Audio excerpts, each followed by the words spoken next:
Hey everyone, welcome to Resilience Unravelled. This podcast is a result of my fascination with subjects like resilience, accountability, burnout, life fulfillment and other life and work-based performance issues, as well as many of the other obsessions I bump into in my life. I spend my time working with highly successful teams, people and organisations, and this podcast introduces their remarkable stories and expertise, as well as my own synthesis of the key issues, strategies, tips, tools and resources to thrive in life. If you find this podcast useful, why not go over to our site qedod.com. Stay tuned to the end to find out details of how to order a free ebook. Enjoy the podcast. So hi everybody, welcome to our podcast, which is also supported by slides on YouTube this week.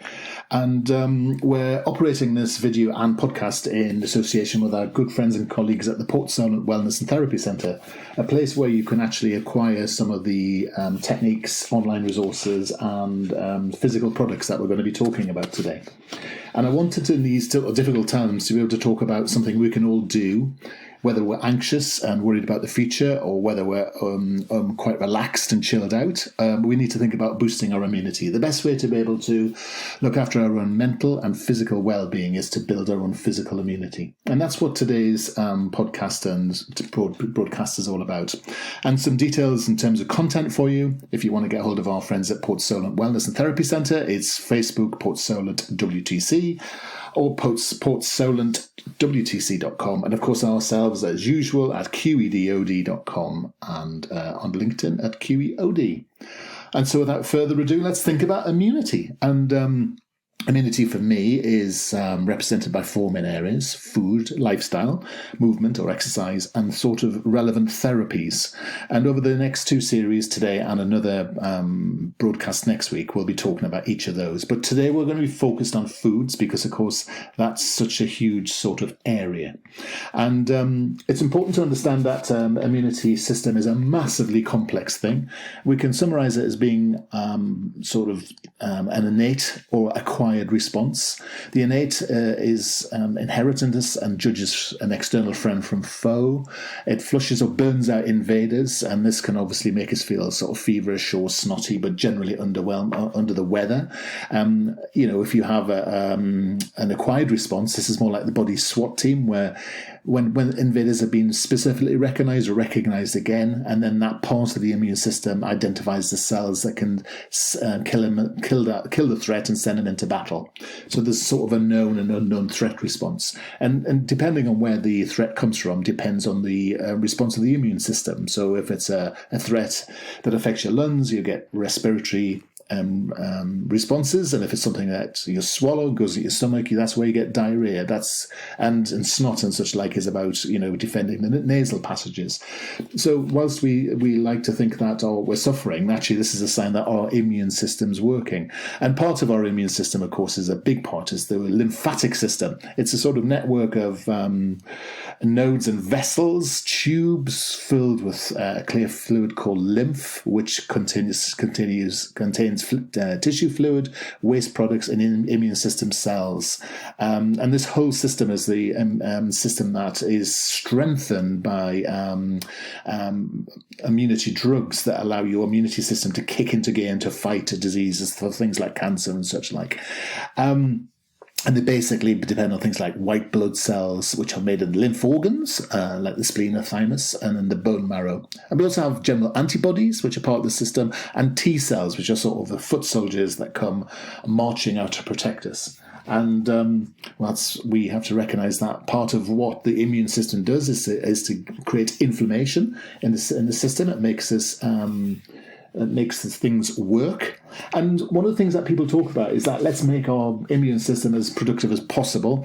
But for some people, they have overactive symptoms. So, for example, if you have an allergen, all that is that your immune system is either over-triggered or over-recognizing threats, which create a response. So some people who have asthma, eczema, hay fever, for example, a lot of us have that, or even food allergies have that situation. And And what you're always trying to do is to look after yourself and recognize that your immune system has to work on a regular basis.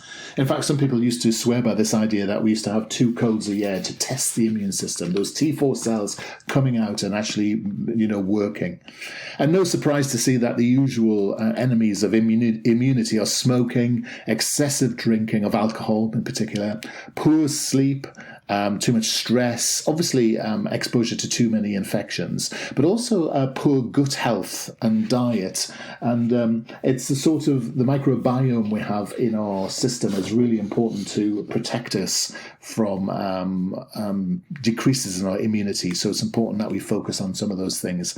And so as you can imagine, building balance, diet, exercise, stress management, lifestyle management, and actually, as I say, building gut health and creating a complexity of diet to help you. If you think about it, if a pathogen breaches your defences, what you have is all these things, all these germs, all these bacteria springing to your defence, white blood cells, gut flora working, and to recognise that your gut flora, your biome, the microbes, the bacteria in your body need to be looked after. They need to be stimulated, and making sure that you have the most conducive immunity systems going. So sometimes people take extra vitamins. These can be useful. Supplements and minerals can be useful. Some, of course, basically once you reach your daily intake, just are ejected from your system through your normal extraction processes, like on the toilet and such like. So you just have to recognise that you don't have to overdo the vitamins, particularly vitamin C, because once you can't metabolize it and hang on to it. So basically, it just gets flushed out. So watch where you're not over-egging the vitamins. Fermentation of foods are really important. Kaffir yogurt, pickles, sauerkraut, kimchi. Those sorts of delicacies are now really fashionable because of our increasing knowledge of the microbiome, making sure it's very rich, very able to deal with the things which are thrown at it. And basically, it's about making sure that things that can get into your microbiome can be fixed because it has the variety to do something with it. Probiotics are all fashionable, and we have to watch that actually we're looking and dealing with live bacteria rather than just some of these fashionable sugar drinks that call themselves being probiotics. One of the things that we'll talk about later is our daily uplifter, which is full of real probiotics.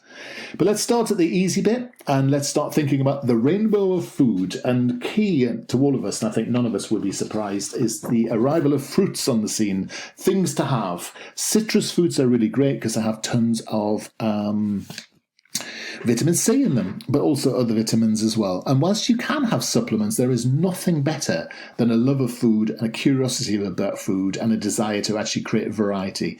Creating this rainbow on your plate is really, really important. And basically making sure that all these have vitamin C in them. You can cook them, you can have them raw. Raw is usually best, with skins on where appropriate. Don't eat banana skins, obviously, but making sure that you can do those sorts of things. Blueberries have particularly antioxidant properties and can link directly to the immune system. And they have anthocyanin, which is an antioxidant, which actually does link their flavonoids to part of the respiratory tract's immune defense system. So that might be interesting. So basically, researchers found that people who ate foods rich in flavonoids were less likely to get an upper respiratory tract infection or common cold than those that did not. And that might be useful at the moment. Papaya is another fruit loaded with vitamin C. Tricky to find, more sugary than some, but it also has a digestive enzyme in it called papain that has anti-inflammatory effects. And decent amounts of potassium, B vitamins and folate, all of which are good for you. Papaya, great. And kiwi, great. Tons of essential nutrients, including that folate, potassium, vitamin K, again, and vitamin C. And for some people, they swear by elderberries, and it's a shrub that's been used medicinally for ages.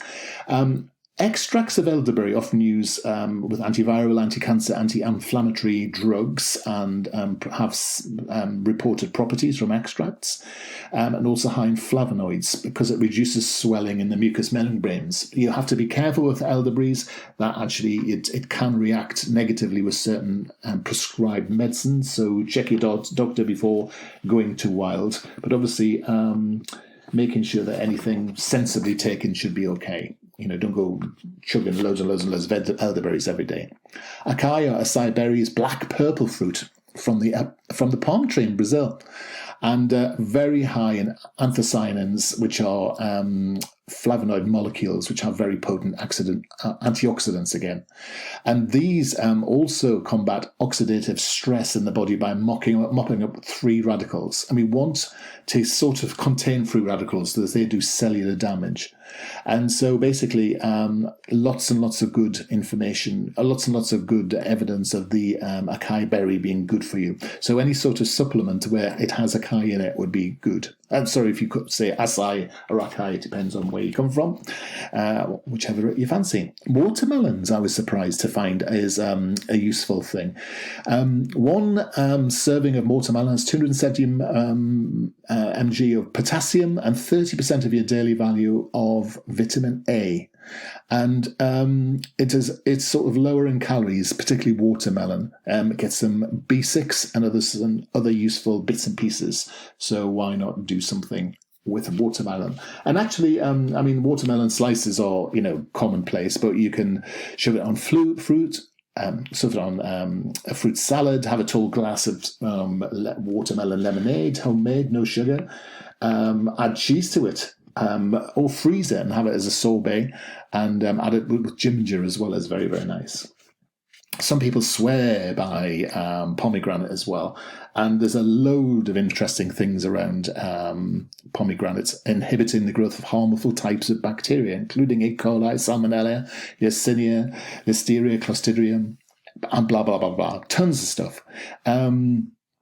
Does have antiviral properties against the flu, herpes, and other viruses, but it also has been proven to pomegranate extracts create the growth of beneficial gut flora that protects the immune system as well. And there's a couple of Latin names which might fox the most erudite amongst us, and I'm certainly not that. But a really great thing to look at for vitamin C is to look at red peppers, or red bell peppers in particular. Pound for pound, red peppers contain twice as much vitamin C as citrus, and also a source of beta-carotene, which boosts the immune system. But the thing about it is that because the red peppers are low in sugar or fructose, they're a good source of vitamin C for people who have challenges so, for example, diabetics and people who are avoiding too much of that. Why not stir fry them, roast them, steam and boiling? But raw is good as well. Now, of course, veggies we've known for years. It's something really peculiar, isn't it? That something the better there is for your taste, the worse it is. And broccoli is supercharged with vitamins and minerals, A, C, and E vitamins, antioxidants, fibre. One of the best things you can put on the table, and one of the dullest as well, in my view, but it's really good for you. 1 cup of broccoli provides as much vitamin C as an orange, but without the sugars. High in beta-carotene, potassium, magnesium, zinc and iron. Zinc's really important, and we'll talk about later. And supplies an array of B vitamins, 1, 2, 3, and 6. Oh my goodness. Why is it so good for you? Because it contains choline, which is good for the gut. And it's sort of the same family as sort of sprouts and kale. You can do groovy things with broccoli. You can put it in soup. You can casserole it. You can put it in a salad. You can slather it in lemon. You can roast it. You can do all sorts of things with it. Broccoli is broccoli, I'm afraid. Put it on your plate, eat it, and just imagine your halo shining is my advice. Yes, sweet potatoes, however, are a different thing. Tons of vitamin A, low calories, cholesterol-free, fat-free, all the grooviness that you can possibly have, and rich in fibre too, and rich in beta-carotene as well, which is the thing that actually gives the sweet potatoes the orange colour and a source of vitamin A. which give you some protection against skin damage. And feel free. I mean, interesting thing about sweet potatoes roasted are actually pretty lovely. And if you have a real potato lover in your family and a sweet potato lover, you can roast them side by side. I was really surprised about the mania around mushrooms. I didn't realise that button mushrooms were so high in selenium and B vitamins like riboflavin and niacin, which are really, really good for you. And apparently mushrooms synthesize vitamin D when they're exposed to ultraviolet light. In fact, they may be the only plant source of vitamin D, which is, there's a big story about vitamin D affecting the immune system positively. So I'll think about that. Saute, grilling, always groovy. Shove them in salads, put them in lasagna, portobello mushroom tops and veggie burgers. I've seen veggie burgers, veggie steaks, which is really just mushrooms. Mushrooms are good, and why not with some broccoli and sweet potatoes alongside? Oh my goodness!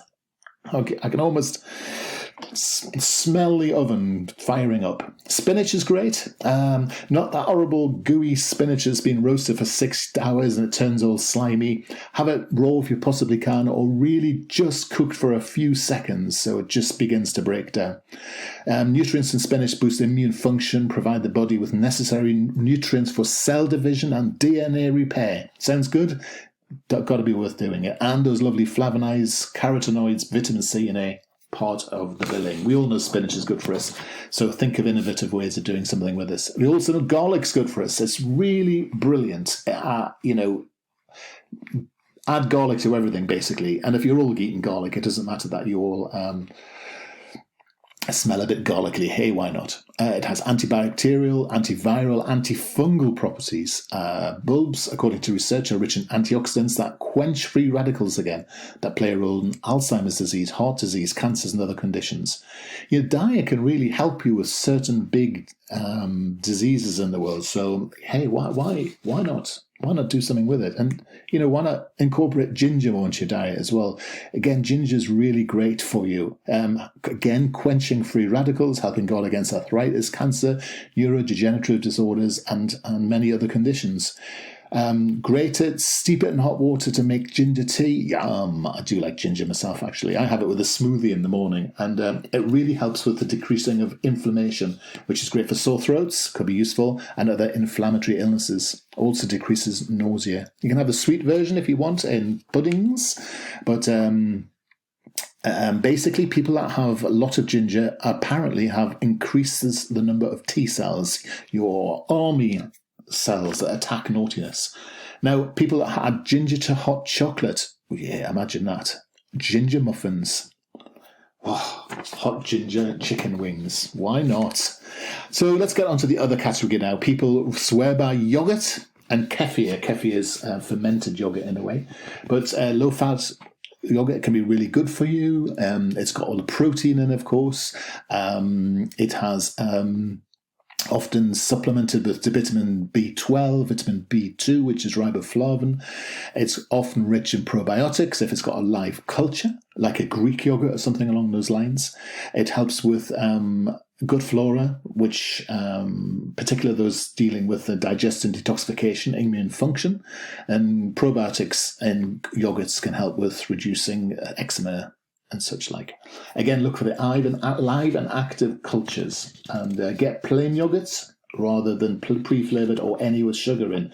You can sweeten yogurt yourself with healthy fruits. Why not pop some ginger or blueberries in? Yum! Or even a bit of cucumber salad with them. Use it instead of butter in some cases, or instead of cream. Almonds and seeds are great for you.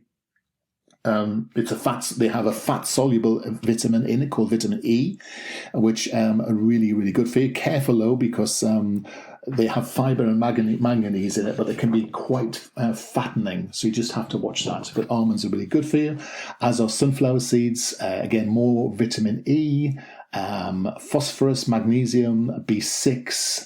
And such like, and really great. And also other foods with high vitamin E include avocados, dark leafy greens. So you can actually toast almonds and seeds and put them on other foods.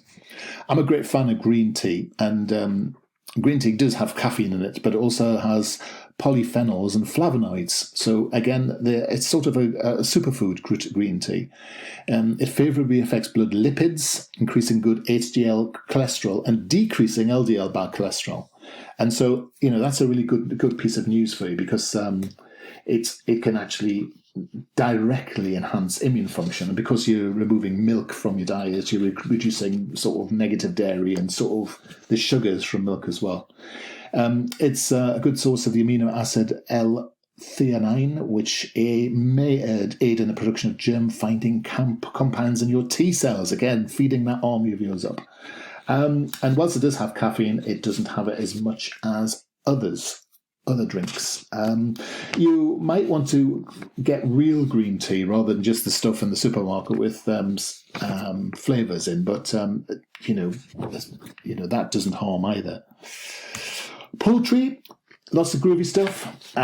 We also used to say poultry in particular, turkey has lots of serotonin in it. Vitamin B6 is really great for you. Low fat, obviously. Excellent news. High in vitamin B6, I think is said. And it's has all sorts of really lovely stuff. Boil the stock and broth, make soup out of it. Really groovy. And shellfish is really good. Obviously, oily fish and oysters are good for you. And the reason for shellfish, poultry, oily fish, and oysters is that it has lots of zinc in it, and zinc's really great because that having more zinc allows you to actually ingest more iron, so that helps your overall well-being and such like.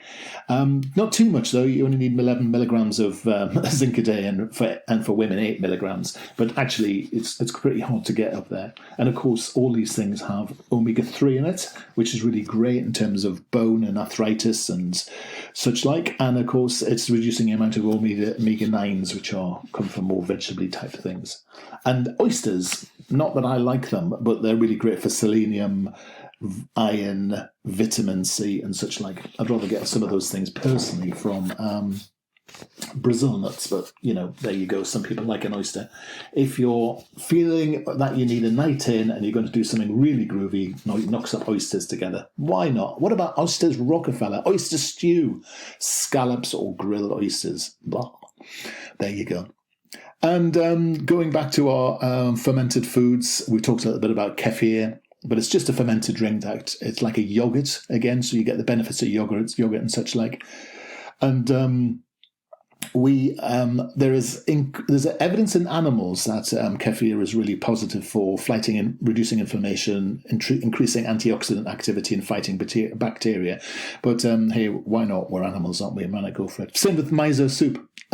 Salty paste made from fermented soybeans. It's rich in probiotics, boosts the immune system, beneficial for the gastrointestinal health, and a lack of beneficial bacteria and imbalance of bacteria in the GI tract is associated with a variety of medical conditions, including IBS, food allergies, gastroenteritis, inflammatory bowel disease. And so miso soup seems a really simple way to actually start to really, really, really get the beneficial microorganisms in these soups and kaffirs and other fermented foods to get them into your GI tract, get them into your microbiome, start building those other things. Supplements, turmeric's great.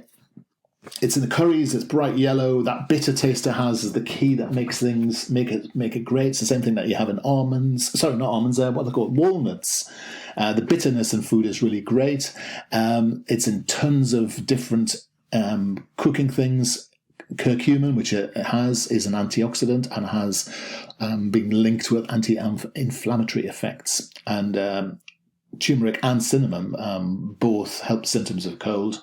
I mix it with raw honey, and you're going to get a groovy drink there. Some people swear by wheat germ, the innermost part of a wheat kernel, tons of B vitamins, zinc and vitamin E. Sprinkle it on top of that lovely yogurt, make it a shake, add your blueberries. You can think creatively about these sorts of things, all normal sorts of bits and pieces to do. One of the products that we sell is something called the Daily Uplifter. It's something we've trialed from the States. It's a really brilliant package of foods. You basically one packet gives you 14 servings, so 2 packets lasts you a month. You add it to your breakfast cereals, and it really gives you everything you need to actually sustain gut health. Now, acai berries and such like are all in it. Really well recommended. Ours are our super greens, which are, again, another sprinkle that you can put on food. So if you're not getting enough of those green vegetables, maybe you don't like the taste, maybe just not interested in the cooking side, you can have a yogurt and such like and mix things together, or put it in your porridge in the morning, or however else you might want to do. And the good news for some people, dark chocolate. Hooray! It has an antioxidant in it called theobromine, which, let's listen to this, may help to boost the immune system by protecting the body's cells from free radicals.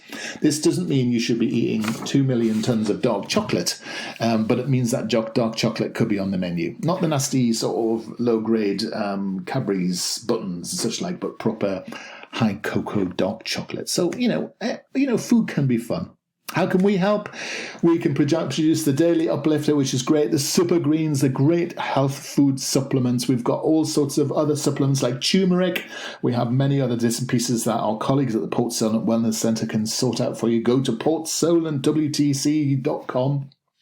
Have a look at what they have. They also have CBD, which is a cannabinoid oil, which allows you to maybe control some of the stress effects in your lives.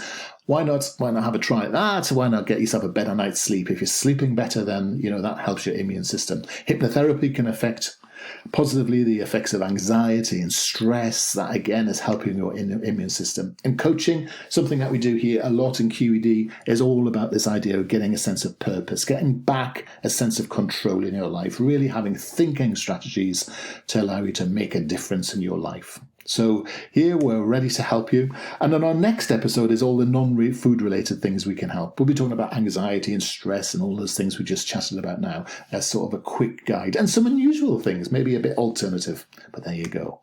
Again, you can get hold of us at qedod.com, and there'll be a special nutrition and immunity download offer you can have at qedod.com/immunity, where you can get access to an ebook and all sorts of bits and pieces. And you can go to portsolentwtc.com for materials and more information. So until next week, until I get the chance to talk to you again, it's been a joy to talk, a joy to hopefully add some value. And if you have any more questions, you can contact me at qedod.com/contact. Until the next time, take care.